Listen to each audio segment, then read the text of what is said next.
Harka fuunee akkam jirtu kabajamtoota hordoftoota keenya bakka jirtanitti nageenya waaqayyoo isiniif haa baay'atu. Viidiyoo keenya har'aa keessatti akkaataa kamiitiin YouTube irratti viidiyoo upload gochuu dandeenya karaa sirrii jechuudha. Kan 2025 yookaas kan bara 2017 seerota tokko dabalamanii wajjin isinitti agarsiisaa. Egaa viidiyoo keenya amma xumuraatti dhaggeeffachuu hin dagatinaa isiniin jedha. Namoonni yeroo jalqabaaf chaanaalii keenya dhaggeeffachaa jirtan naardostuuf subscribe gochuu hin dagatinaa. Viidiyoo keenya keessaa barnoota babbareedaa argachuu dandeessu jechuudha. Loogoon viidiyoo kootii yookaas loogoon maqaa kootii kunuunsa kana fakkaata jechuudha. Egaa maqaa kootiin chaanaalii baay'een jiraachuu danda'u, garuu chaanaaliin kun chaanaalii kan kootiiti jechuudha. Isa booda akkaataa kamiitiin karaa sirrii ta'e YouTube irratti viidiyoo upload gochuu dandeenyu isinitti agarsiisa. Yeroo jalqabaatiif gaafa viidiyoo gadhiisuu jalqabnu wantoota sadii qopheeffachuu qabna. Inni tokko viidiyoodha, lammaffaa taampiniidha, inni sadaffaan immoo waan jennee barreessinu jechuudha. Diskiripshiniif taayitilii wantoota adda addaa jechuudha qopheeffachuun nurra jiraata. Inni jalqaba irratti kun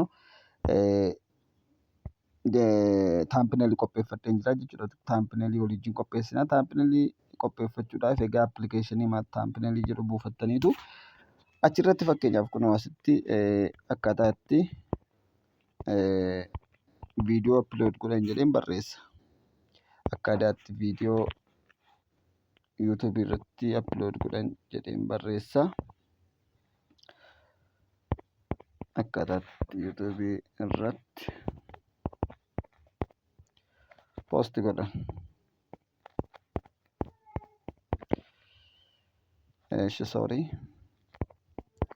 Godhan. Erga akkaataa kanaan barreesseen booda haala kanaatiin bareechadheen gara mataa kana duraan kaa'aa jechuudha. Jalqabuma kaasee sitti agarsiisu waan barbaadeef jechuudha. Egaa hojjechuu jalqabeera taampinelicha. Egaa walakkaa maanga'een sitti agarsiisuudhaaf kanan inni ta'e. Isa booda xiqqoo ishee malkii isaa yoon barbaade gara biraatti jijjiiruu ni danda'a. Fakkeenyaaf malkii isaa gara diimaatti jijjiiruu ni danda'a yoon barbaade. Waan bareedu baakgiraawundi isaa wajjin wal bira qabee gara bareedaa tokko irra kaa'uu ni danda'a jechuudha. Kun haala kanaatiin naaf ta'uma fakkeenyaaf raayitiin godhan malee mas yoon barbaade dabalaa deemuu ni danda'a. Kanaan immoo gargar bubbutuu wantoota adda addaatti dabaluudha jechuudha. Isa booda erga haala kanaatiin arreenji godhee booda raayitiin godha. Daawunloodiin godhaa jechuudha. Yoon booda deebi'ee ediit godhachuu barbaade diraaft kan jettu kana seef diraaft kan jettu kana keessan kaa'adha jechuudha. Ishee hasaamtu kana keessa seef. Isa booda gara viidiyoo upload gochuutti deebinaa jechuudha. Fakkeenyaaf kun taampinelii hojjetadheera. Waan barbaadan immoo ediit godhachuu dandeessu jechuudha isinirra deebitanii.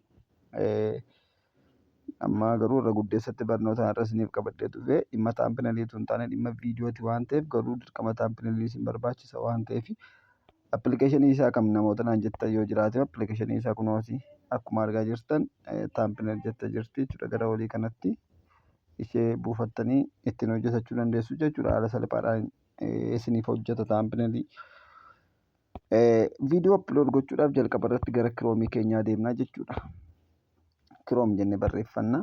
Erga kiroom jennee barreeffannee booda kunoo bakka kanatti maal jennaa YouTube Studio jennee barreeffannaa jechuudha. YouTube Studio jennee gaafa barreeffannu kun haalota kanaan nuu fida.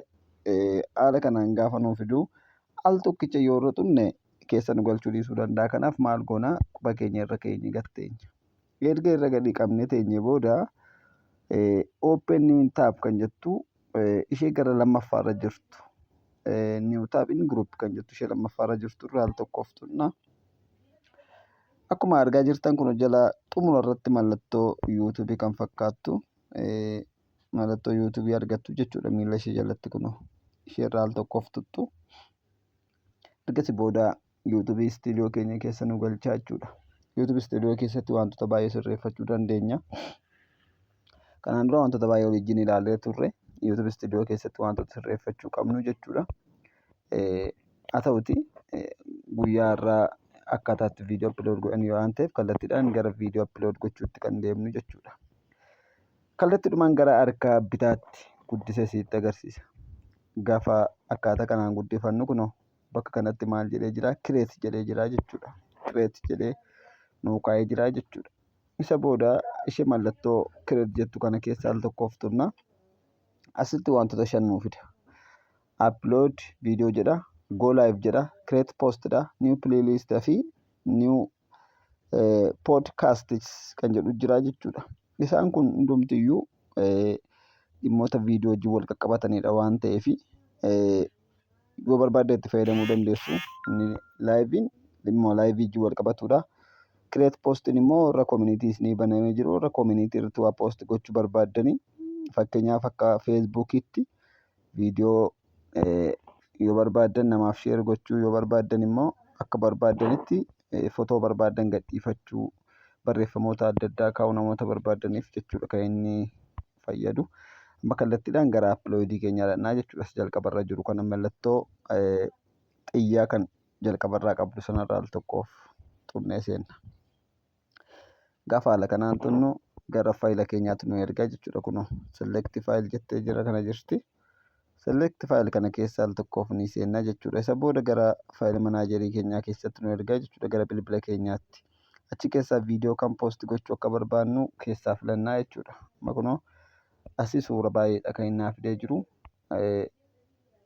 Gara oliitii bakka viidiyoo kooti barbaadadhe fakkeenyaaf daawunloodii kana keessa viidiyoo baay'een qaba waan ta'eef isa keessan barbaadadha. Yookaan gara asii kana dhufeetan viidiyoo tokko barbaadadha jechuudha. Fakkeenyaaf as keessaa tokko fudhadhee viidiyoo kana upload gochuun jalqabaa jechuudha. Kunoo upload naa gochuu jalqabeera. Garuu viidiyoo kana upload gochuun barbaadutti maal sitti agarsiisa. Tole haala kanaan erga nuu baase dirqama wantoota 5 kana guutuu qabnaa jechuudha. Amma fakkeenyaaf jalqaba irratti taayitilii irratti kunoo maqaa keenya galchee jira. Descriptioniinis akkasuma nuu guutee jira jechuudha. Kana dura descriptionii qopheeffannee qabnu kunoo as keessatti nuu kaa'aa jechuudha. Yoo barbaadne viidiyoo keenya wajjin kan wal qabatu editiitti goonaa jechuudha. Amma fakkeenyaaf bakka kanatti dhimma viidiyoo barsiisuuti waan ta'eef descriptionii kanatti jijjiiruun irra jiraata jechuudha.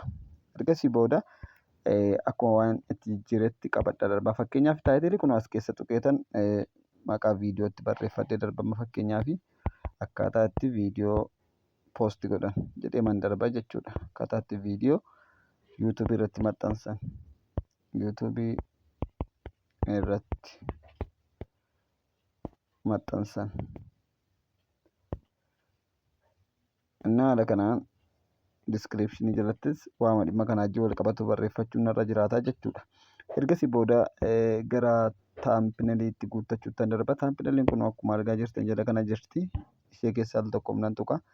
Ergasii booda maalan godha? Kunoo jalqaba kanarra jirti. Raayitiitti godha. Isa booda itti guuttadheera jechuudha. Kunoo upload ta'aa jira jechuudha.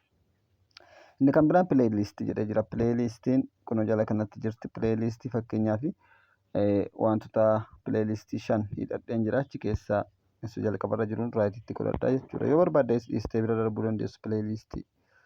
Isa booda jala kanatti bakki isin argaa jirtan kun noorra ta'uu qabdi jechuudha. Fakkeenyaaf namoonni baay'een gaafa yes jettan viidiyoon keessan nama biratti isin daawwatamu jechuudha. Kanaaf noorra kaa'achuu qabdu jechuudha. Noorra kaa'achuu qabdu. Fakkeenyaaf kun noorra kaa'een jira jechuudha. Amma egaa xiyyi tokko jala kana jirti. Xiyya sanarraa al tokkoof gaafa xunnu kun haala kanaatiin nu gaafata. Wantoonni nu gaafatu ati waggaa 18 namoonni waggaa 18 gadi akka ilaalan moo olii akka ilaalan barbaaddaa jedha. Waggaa 18 olii jedhee raayitiitti godhee jira. Isa booda asii xumureera waan ta'eef maalan godha nekstiin jedha jechuudha. Jala kana jirti nekstiin. Erga nekstii jedhee booda jala kanatti monetizationiidha. Karaa ittiin beeksisa irratti hayyamnu jechuudha. Beeksisa lafatti bannuudha waan ta'eef beeksisa bakka kanaatti itti bannaa jechuudha. On kan jetturra erga goonee booda dan jenna. Ergasii booda daqiiqaa 8 fi viidiyoon keenya daqiiqaa 8 akka ta'u yookaas viidiyoo daqiiqaa 8 adii yoo ta'e filatamaa akka ta'e asitti nutti agarsiisa. Isa booda maal goona? Nekistennee bira dabarfannaa jechuudha. Nekistennee bira dabarfannaa. Isa sadaffaa irratti gaafa as dhufnu egaa wantoota baay'ee nu gaafata. Isaan kana hundumaa viidiyoo keenya artificial intelligence akka hin taane wantoota adda addaa waan nu gaafatuufi Dhumarratti dhufnee viidiyoon keenya qulqulluu ta'uusaa kan ittiin mirkaneessinu booksii tokko jala kana jirti. Booksii sana keessatti raayitii gochuu qabna jechuudha. Kunoo amma fakkeenyaaf yoo artifishaalii yookaas AIdhaan yoo hojjettan ta'e maal gochuu qabdu? As keessa ilaaltanii filannoo laachuufii qabdu. Garuu AIdhaan hojjettanii yoo nan of abbaaf jettan isin adabuu danda'a waan ta'eef, garuu ani viidiyoo ofii kootii hojjechaa waan hin jiruuf dhumarratti dhufee raayitiitti gochuun qabaa jechuudha. Nan yookaas viidiyoon koo qulqulluudha kan jedhu eeyyamatti kenneen isa booda kunoo jirarraa kana sammiit jetti. Sammiiti kana nan tuqaa. Isa booda jala kanatti nekistiin jirti. Nekisti kan jettu kanan tuqaa jechuudha. Ergasii booda viidiyoo elementiitu jira jechuudha. Viidiyoo elementiin kun yoo barbaaddan mirga keessatti guuttachuu dandeessu, yoo barbaaddan immoo dhiisuu dandeessu. Fakkeenyaaf aaddii muuziqaa kan jettu ishee jalqabaa kana tokko guutee isitti agarsiisa. Amma fakkeenyaaf as jala viidiyoo barbaaddan fiddanii jalatti poost gochuu dandeessu. Yoo barbaaddan immoo dhiisuu dandeessu. Indiskiriinii illee as jalatti kan guutamu waan ta'eef jechuudha. Innaa wantoonni kun akka filannootti garuu anaaf ammatti kana guutuu waan hin barbaanneef callisee bira dabarfachuun barbaada. Gara isteeppii itti aanutti darbaa jechuudha. Gara isteeppii itti aanutti dudduubatti deebi'ee sin dabarsa. Gara googilii koo gara faayilaa kootitti dudduubatti waan na deebiseef isa booda viidiyoo barbaaduudhaaf jechuudha. Viidiyoon asirratti hidhadhu barbaaduudhaaf dudduubatti waan na deebiseef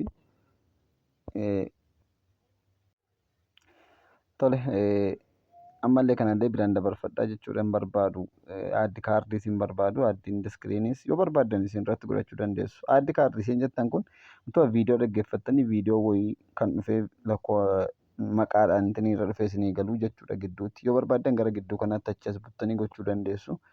Fakkeenyaaf haala kanaatiin viidiyoo barbaaddan fiddanii irra gochuu dandeessu jechuudha. Viidiyoon kun muuziqaadha. Yookaan akkaataa taaksii infoo guutan kan jedhu kana fidee irra gochuu hin danda'a jechuudha. Fakkeenyaaf seefiin godhaasitti. Isa booda haala kanaan seef irratti godheera.